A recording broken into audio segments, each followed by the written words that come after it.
አስገራሚና አሳዛኝ ታሪክ ልንገራችሁ። አንዲት የሆነች ልጅ ነበረች።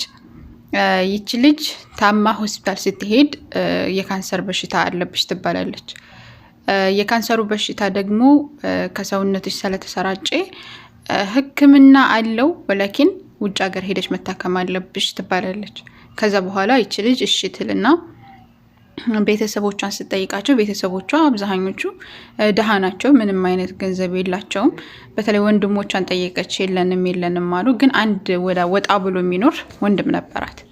ከዛ እሱን በምጠይቀው ጊዜ እሱ የተሻለ ነው፣ ቤት አለው፣ ባለቤት አለው፣ እንደዚህ ያለ አይደል፣ ብዙ ገንዘብ ማለት በጣም ሀብታም ሳይሆን መካከለኛ የሆነ ሰው ነው ማለት አግብቶ የሚኖር ነው። መካከለኛ የሆነ ሰው ነው።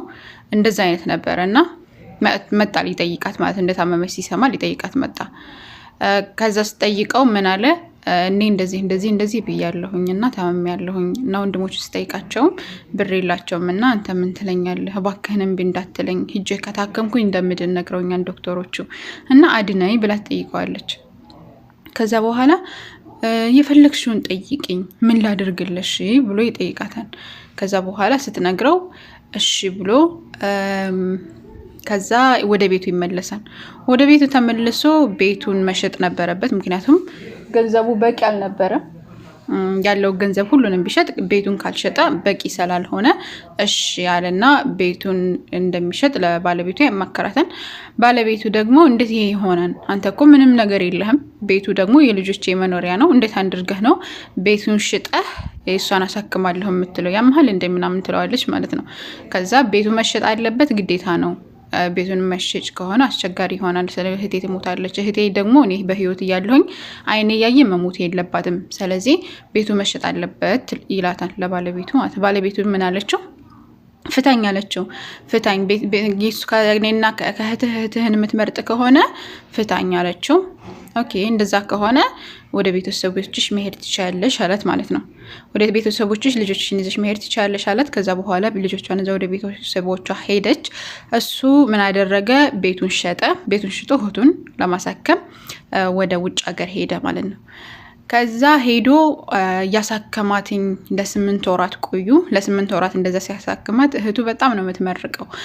አመሰግናለሁ ወንድሜ፣ አላህ Subhanahu Wa Ta'ala እንደው ሪዝቅህን የሆነ ሰባ በጣም ብዙ የሆነ ሪዝቅን ይስጥ፣ እኔን እንዳሳከምከኝ ለኔ ብለህ እንደቆምክ ከቤተሰብህን አፍርሰህ ሁሉ ነገር እንዳደረክልኝ አመሰግናለሁኝ፣ ጀዛከላሁ ኸይር ያለ በጣም ትለምንለታለች። አላህ Subhanahu Wa Ta'ala ዱዓ ታደርግለታለች ማለት ነው። ነገር ግን አልተሳካም። ልጅቷ ወደ አኺራ ትሄዳለች፣ ሞተች። ከዛ በኋላ ይዟት መጣ፣ ከሀገሯ ተቀበረች ማለት ነው። ተቀበረች። ከዛ በኋላ ግን ቤተሰቦቹ የሱ ቤተሰቦችም ሌሎችም እንዴት ነው መሞቷ የምትታወቅ? አንድ በካንሰር ታማ እንደዚህ መሞቷን እያወቅ ራስህ ነህ ቤተሰብህን የሚያፈረስከው፣ ቤትህን የሚያፈረስከው አንተ ነህ ምናምን እያሉ በጣም ይወቅሱታን። እንደ ጅል እያዩት አይነት ነገር ይሰድቡት ጀመሩ ማለት ነው። ከዛ እሱ እኔ ይሄንን ያደረኩት ለህቴ ነው፣ ከኔ ውጪ ማንም ከሀጎና ሰነድ ሊሆናት ወይም ደግሞ አጋጅ ሊሆናት የሚችል የለም። ስለዚህ እኔ ለህቴ ብዬ ነው ያደረኩት። ይሄንን ስሰራ ደግሞ ሊላህ ያላህን ፊት ፈልጌበት ነው። ስለዚህ እንደዚህ አትበሉኝ ብሎ አስረድቷቸው መኖር ጀመረ፣ ህይወቱን መቀጠል ጀመረ። እንደዛ እየቀጠለ ያለ አንድ ቀን ስልክ ይደወልለታል። ስልክ ሲደወል በዛ መካከል ግን ባለቤቱን ለመመለስ ሞክሮ ነበር። ባክሽን ተመለሽ ወደ ቤትሽ፣ ይሄ ነገር ቢከሰትም ሰርተን እናገኘዋለን፣ ገንዘብ ነው ምናምን ቢላትም እሺ ልትለው አልቻለችም። ከዛ በኋላ ምንድነው ያደረገው? እሱ ያው ስራውን ጀመረ። እየሰራ ያለ የሆነ ጊዜ ስልክ ይደወልለታል።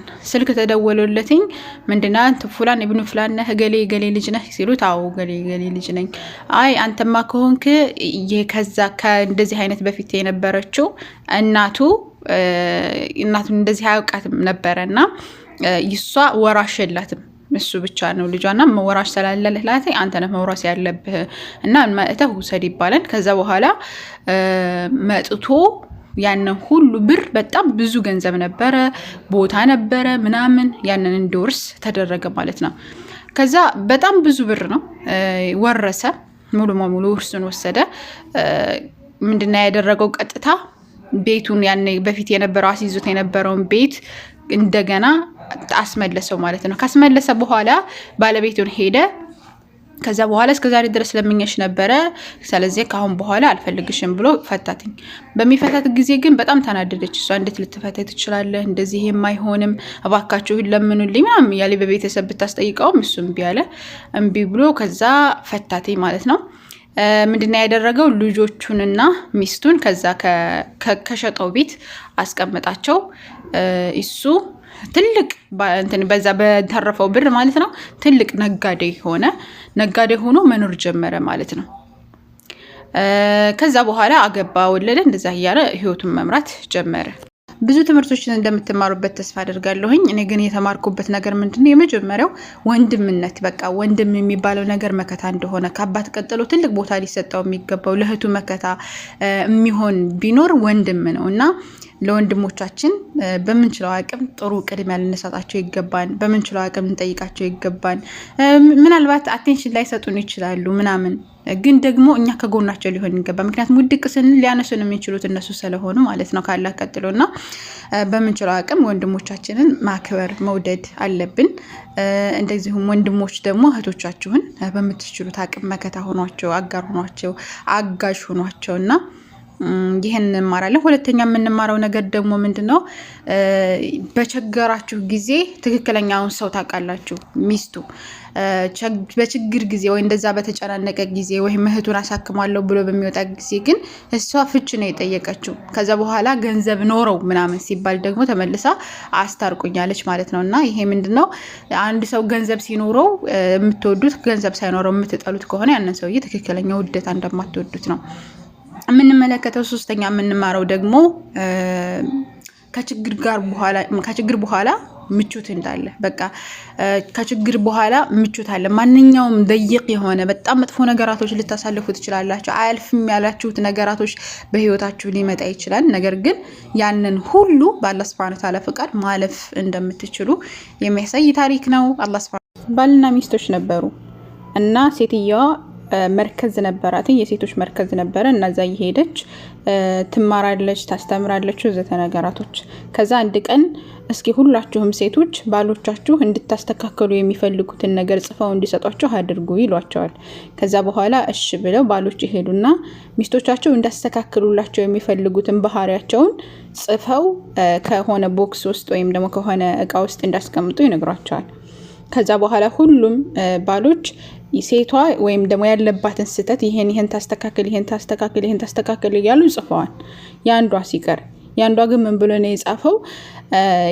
የኔ ሚስት በጣም ጥሩ ሰው ናት፣ ለኔ መልካም ናት፣ እስከ ሙሉ ማንነቷ እወዳታለሁ፣ አከብራታለሁ፣ በጣም ጥሩና መልካም ሴት ናት ብሎ በጣም ብዙ መድሆችን ወይም ደግሞ መልካም ንግግሮችን ጽፎ እዛ ቦክስ ውስጥ ያስገባል። ከዛ በኋላ ሁላቸውም ያንን ባላቸው የጻፈላቸውን ነገር እንዳነቡ ተደረጉና እንዳስተካከሉላቸው የሚፈልጉትን ነገራቶች እነዛኞቹ ሲወስዱ እሷም አንስታ ስታነብ ባሏ ያላት በጣም መልካም እንደሆነች፣ ጥሩ እንደሆነች፣ ሰነሙሉ ማንነቷ እንደሚቀበላት ምናምን ብቻ ከሰው ፊት በጣም እንደሚወዳት እንደሚያከብራት፣ ትልቅ ቦታ እንዳለው ለሷ የሷ ማንነቷን እንደተቀበለው አድርጎ የጻፈውን ነገር ሰዎች ያያሉ ማለት ነው።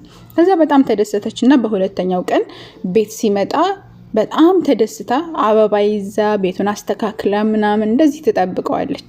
ከዛ በኋላ በጣም ተደሰተች። ከዛ በኋላ የነበረ ስህተት እኮ ነበራት፣ የምታስተካክላቸው በጣም ብዙ ነገራቶች ነበሩ። ነገር ግን እሱ የተጠቀመበት መንገድ ምንድነው? ችግሯን ወይም ደግሞ ያንን ሁሉ ስህተቶቿን ምናምን ለሰዎች በመናገር ሳይሆን ሊያስተካከላት የፈለገው በምንድነው? ጥሩ ነገር በመናገር ነበርና እሷ ጥሩ ነገር ከመናገር በላይ ማለት ነው ያኔ ራሷን እንድትቀይር አደረጋት ማለት ነው። ይበልጥ ለሱ መልካም እንድትሆን፣ ይበልጥ አላህ Subhanahu Wa Ta'ala እንድትፈራ፣ በሱ ላይ ያዘዛትን እንድትታዘዝ አደረጋት ማለት ነው። እዚህ ጋር ልንወስደው የሚገባው በጣም ብዙ ትምህርት አለ።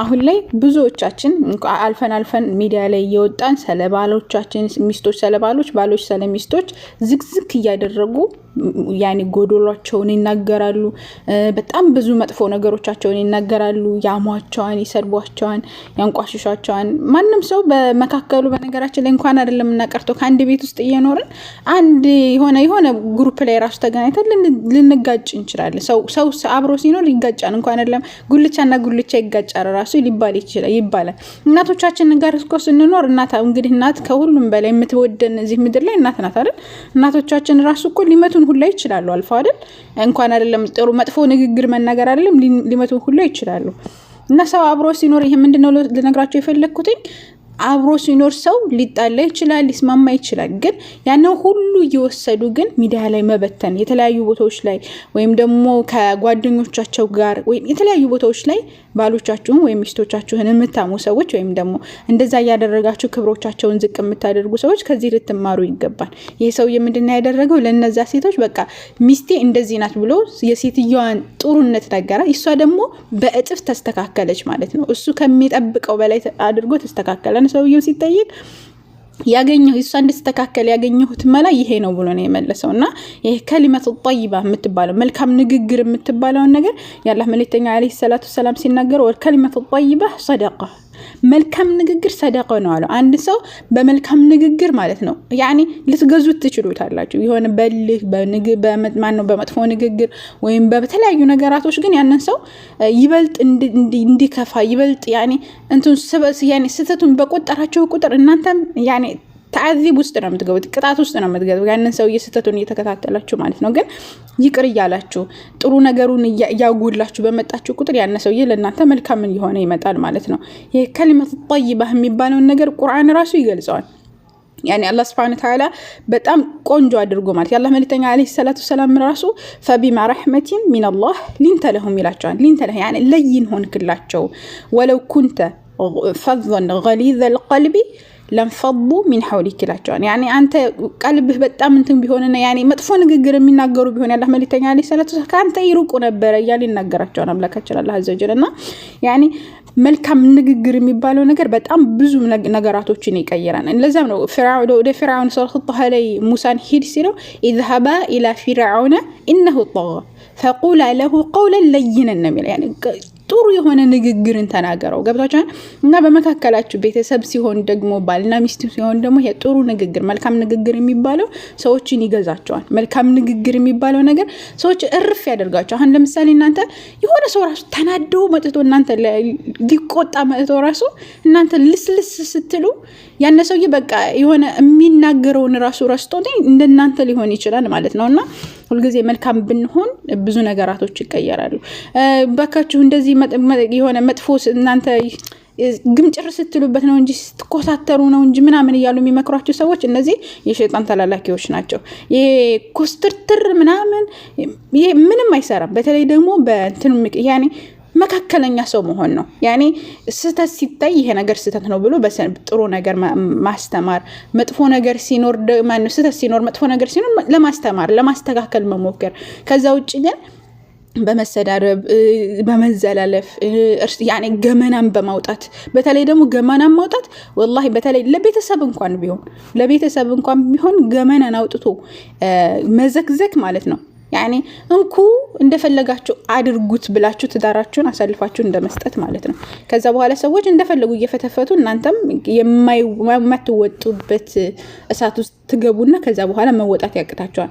እናንተ ምናልባት ይከተባብላችሁ እንኳን ብትቀጥሉ እነዛ ሰዎች አይረሱላችሁም ያን እናንተ ያደረጋችሁት ማለት ነው ከዛ ሁሉ ጊዜ እያነሱ ትዳራችሁ 1 አመት 2 አመት 3 አመት እንኳን ቢቀጥል 10 አመት እንኳን ቢቆይ በ10ኛው አመት ያን ነገር መጥቶ ሊበጠብጣችሁ ይችላልና ጥንቃቄ አድርጉ ሚዲያ ላይ የምታወሩትን ነገር ለማለት ፈልጌ ነው ጥሩ ነገር እንደተማራችሁበት ተስፋ አደርጋለሁ አላህ ይحفظكم። السلام عليكم